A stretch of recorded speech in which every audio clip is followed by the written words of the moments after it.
We have got the new members from Appalachian State joining us, the student-athlete representatives here at Sunbelt Media Day. We've got junior quarterback Cam Bryant over here, as well as redshirt junior defensive lineman Ronald Blair.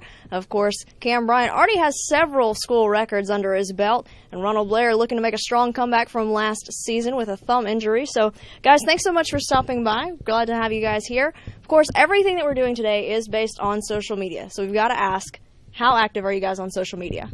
During the off season, I'm pretty active. I like to keep up with things. Twitter's a great news source, but during the season, I kind of stay off Twitter and try to stay off Instagram a little bit. But still get on Facebook with family, but a lot of Twitter. All right. What about you, Ronald? Likewise, I'm a little bit more active on during the season, but I'm just pretty much looking to see what's going on in the NFL and NBA because I'm a big sports guy. So yeah. Hey, there you go. Nothing wrong with that.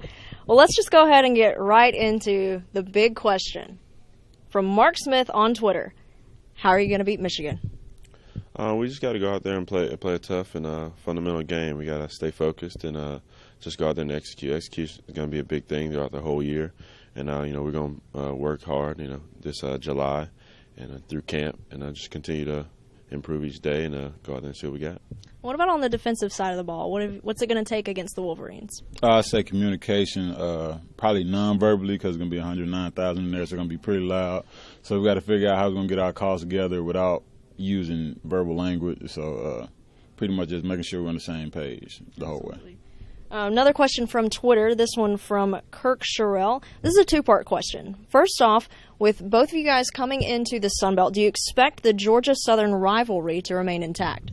Yes, I think so. I think it was really nice to see them come with us, and we had a lot of history with them and a lot of great games, so we were really excited just to keep that rivalry going and keep having classic games with them. Any special memories for you with Georgia Southern? Since I've got here, it's been memories. Freshman year, sophomore year. I remember sophomore year was the last drive on the 20. Guy rolls out and back down the pass, and Troy Sander picks it off at the end of the game. That's one of the biggest ones for Georgia Southern, so it was huge. There you go. All right, the other part, how do you prepare for tough back-to-back games on November 15th, then again November 22nd? What's going to be key for having those close back-to-back games? That's going to be tough, but we got to make sure we stay focused and rest up and hydrate real well because it's very hard to come back. Quick turnaround, just got to make sure we stay focused and hydrate real good. Anything else that's going to be key for you? Just make sure you stay on top of film. You got to really prepare, especially when you play two tough opponents like that, and really any opponent, but those guys especially. Just got to really make sure you stay, focused and really stay in the film room. All right, and then of course we've talked about you guys as well as Georgia Southern coming into the Sun Belt, being new members of the conference. Is there anybody that you've got your eye on that schedule that is really exciting for you, being in this conference, being ready to take them on this season? Everyone, they're all new for us, so we got the same excitement for all of the guys just to, be out there and compete against new teams and really get out and show our stuff in different venues and have people come up to our place and show them what the Rock's about. Anything else for you, Ronald? I say the same thing as he said. Likewise, we're the new guys on the block, so we just got to come out there and let them know we're here for real. Now, is it a little tougher because they've got to study film for a couple new guys that are coming into the Sun Belt? You guys have to study film for everybody that's already in the Sun Belt. Does it make it a little bit harder for you guys? Yes, it's a little bit different, but at the same time, it's the one-game football. We just look at pass, and hopefully they keep the same practices they do from last year, and we'll just try to piggyback off of that and just play hard and do what we can do.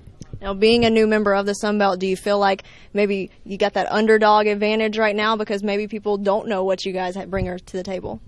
I think definitely just coming off the year we had last year, we have a little bit of a chip on our shoulder just to prove that last year not what Appalachian football is about. So I think that alone is enough, big of enough chip. And, being an underdog, it helps a little bit. And we're excited for the opportunity, and that's just going to let that chip keep growing. All right. Well, thank you guys for stopping by. Really appreciate it. Best of luck against Michigan coming up to start the season.